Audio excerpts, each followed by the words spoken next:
Okay, guys. Next up, chapter 3. The same pages, saber-toothed tigers. Not far from the river valley, a group of primitive human families had set up a campsite in a forest clearing near a cascading waterfall. Male hunters, dressed in skins and furs, worked near the huts, repairing weapons and making tools. Women waving baskets near the smoky fire kept their eyes on their children as they fought wolf.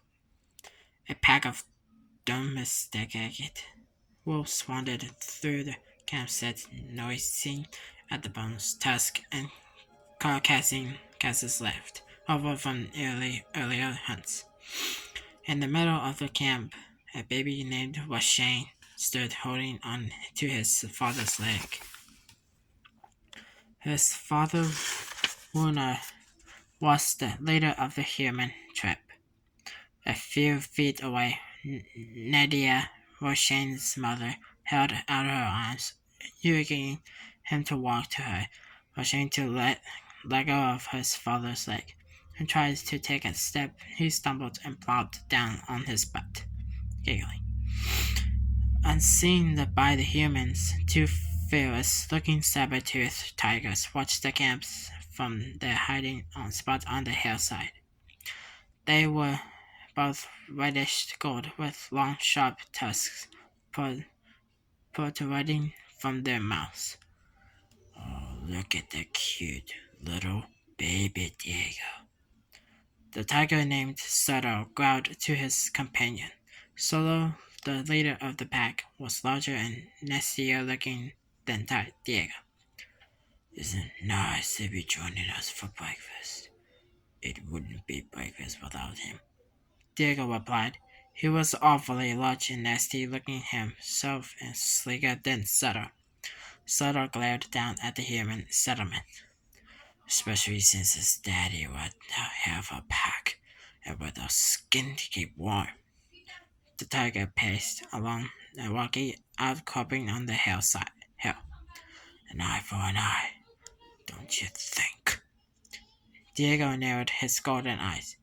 Let's show that human what happens when it messes with sabers. Alert the troops, Sulla growled. We'll attack at dawn. Diego nodded and began to slink away. And Diego, bring me that baby, Sutter called. Alive. A cruel light glittered in the muscular's cat's eyes. If I'm going to join my revenge, I want it to be fresh. There's this line right there. Let's continue. Above the river valley, densely packed stars sparkled in the inky sky. Manfred trotted through the landscape carrying a huge load of branches on his tusk. He plodded between jagged peaks jutting into the darkness until he reached a slithered depression in a hillside. There was a drop of piles of sticks, lamps, and leafy bush. A few seconds later, Sid waddled over, dragging a single dead branch behind him. Whew! Sid exclaimed. I'm wiped out. Manfred raised his bushy eyebrows at the long stick Sid had gathered. That your shelter? Hey, Sid replied. You're a big guy, you got a lot of wood. I'm a little guy. You got half a stick. Sid raised his branch in the air. But with my little stick, he cried, and my handily evolved brain, the sloth accidentally poked himself in the eye with the stick. Ow! I will create fire! Fascinating, Manfred said as he turned to build his shelter. I've seen humans to do it, Sid added. How hard can it be? Manfred exhaled a soft snort through his trunk.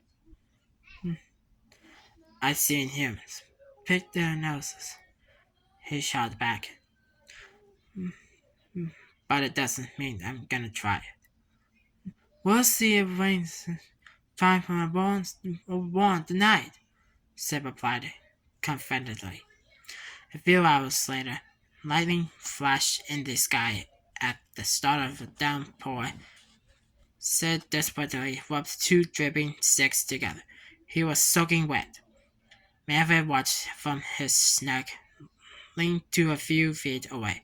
He built the shelter across two giant boulders, and it keep him perfectly dry.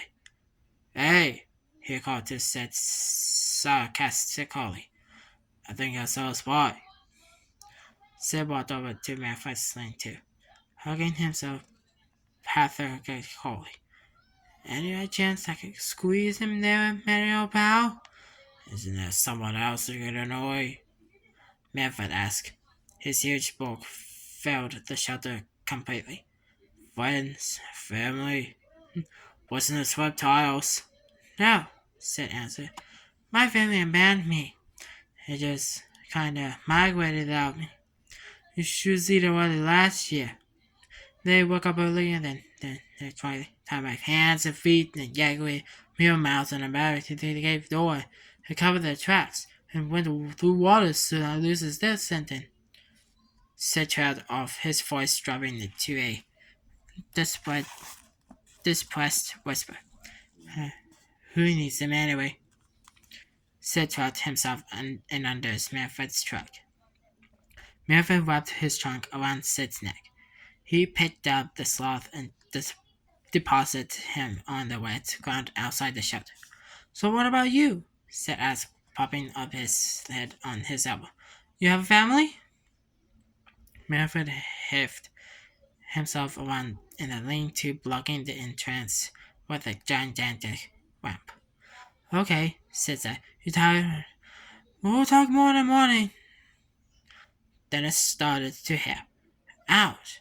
Sid cried, as he pelted with the hard chunks of ice. Ouch, ouch! He scrambled closer to the shelter's entrance. Manfred? He asked quickly. Manny, can you scoot over and drop? Manfred didn't move. Oh, come on, Sid protested. Nobody falling asleep that fast. He waited for his response, but the mammoth remained still. Manny! With a sigh, Sid lifted Manfred's tail and covered his head with it, hoping to get some sleep. It is still lying, she continued that. Up the river from the valley, the fires in the human campsite sputtered out as the first fingers of dawn extended over the horizon. Warner stretched it as he woke. The chief rubbed the sleep from his eyes, stiffening when he heard the sound of running footsteps. Warner glanced up and cried out in alarm. A pack of saber-tooth tigers was bounding down the slope toward his tribe. Caught by surprise while sleeping, the humans were unprepared for the sticky tiger attack. But they fought the tigers violently, their loyal wolves at their side. Spear in hand, Wuno battled the tigers, fending one off as he hurled an ivory boomerang at another. The boomerang zipped out and smashed a tiger on its skull, knocking it unconscious. Then the whirling weapon winged back to Wuno's hand. Diego slunk along the edge of the battle and slipped into Wuno's tent. He immediately spotted the baby's Shane. Diego grabbed in a fence in his mouth and hurried outside. When Wuno saw Diego carrying Shane, the sheep's eyes opened wide with horror. He lunged toward Diego, but Soto leaped in Wuno's path, cutting him off. Diego glanced around the raging battle, trying to find the best way to escape the camp with the baby. He was just about to take off running when Nadia whacked him on the head with a sturdy club. Dazed, Diego dropped the baby. Nadia scooped up her son and dashed through the campsite desperately. As she ran, her long black hair flew out behind her like a raven's wings. Recovering quickly, Diego leaped to chase Nadia, snarling at her. Nadia bolted up a long trail and hurried across the rope bridge that led to the top of the cliff. Diego followed. When she reached the cliff's edge, Nadia gazed in terror at the thundering waterfall crashing into the river below. She hugged her shins tightly, quivering with panic. From the campsite, Bruno spotted his wife in trouble and started to run to help her. But Soto leaped into his path again, baring his sharp, bloody teeth. Trapped on the edge of the cliff, Nadia tried to dart past Diego, but the tiger cut her off, forcing her back against the sheer drop. He stalked toward her, slowly intent on his mission of stealing the baby. Nadia backed up, her foot slipped on the rocky edge. As she recovered her balance, she peered down at the falls. Miss Beloved up from the churning water far below. Diego swept out with his paw, trying to grab Roshane. His claws snagged the baby's necklace, flinging it behind him onto the bridge. Nadia escaped the only way she could.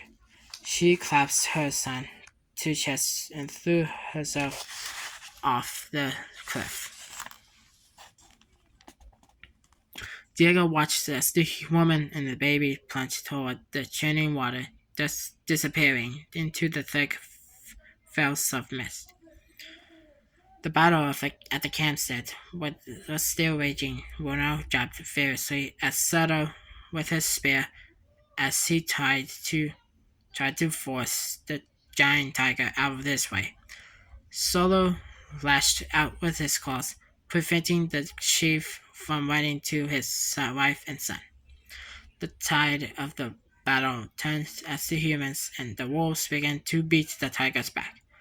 One human hunter spread the leg out of the tiger named Lenny, and the chunky tiger let out a cry of pain as he backed away from the fight. Soto spotted Diego running toward the tiger pack. "There's Diego!" Soto bellowed. "Fall back!" The tigers immediately retreated from the campsite with Lenny limping after him. As they ran from the human, Soto fell into step beside Diego. "Where's the baby?" he panted. "I lost it over the falls," Diego replied as he loped up a hillside. Lenny and two other tigers named Oscar and Zeke groaned in irritations at Diego's announcement. Soto shot Diego an enraged glare. "I want that baby, Diego," he said, shaking. "I'll get it," Diego replied. Safely out of the sight of the human camp, Soto cut Diego off, stepping in front of him. "You'd better," the leader of the saber-toothed tigers hissed, "unless you want to serve yourself as a replacement. We'll go over to Half Peak Volcano. Meet us there." And Diego.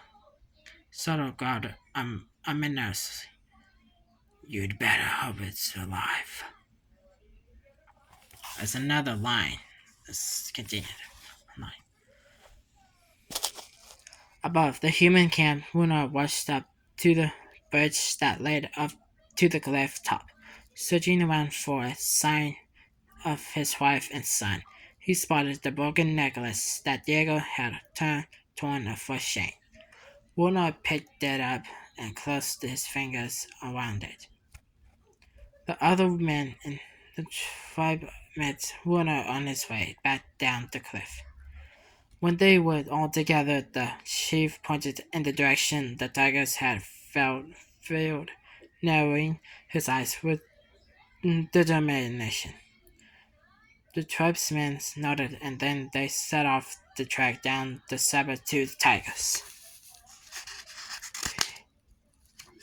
That's the end of the chapter 3. Let's look at all the narrators in South. That's all there's no characters in it. That's all the narrators in all of them by himself. Leave it in the comments below. If you answer questions, let me know. And this is still lines that are about this. Lines that are those. If some characters stop, make sure to leave a comment below and answer questions. Just until continue chapter 4.